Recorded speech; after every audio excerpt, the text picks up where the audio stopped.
सरस्वती हेउछन्ति विद्या बुद्धि और कलार अधिपी। से शुभ्र वस्त्र पिंधि थांती जहाँ पवित्रतार प्रतीक। तांको हाथ में वीणा थाए जहाँ संगीत और सृजनशीलता को सूचाए। माँ सरस्वती साधारणतः हंस उपरे विराजमान करती। हंस ज्ञान और विवेकर प्रतीक भावे परिचित।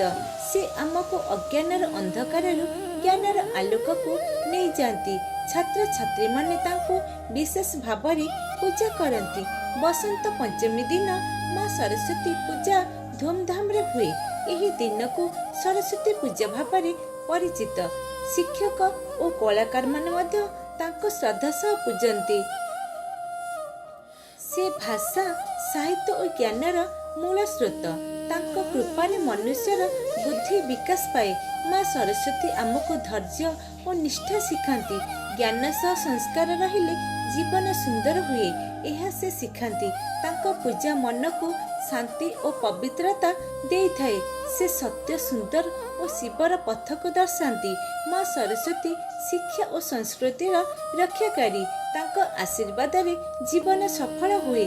माँ सरस्वती सदा आमको ज्ञान और आलोकर पथरे रखंतु।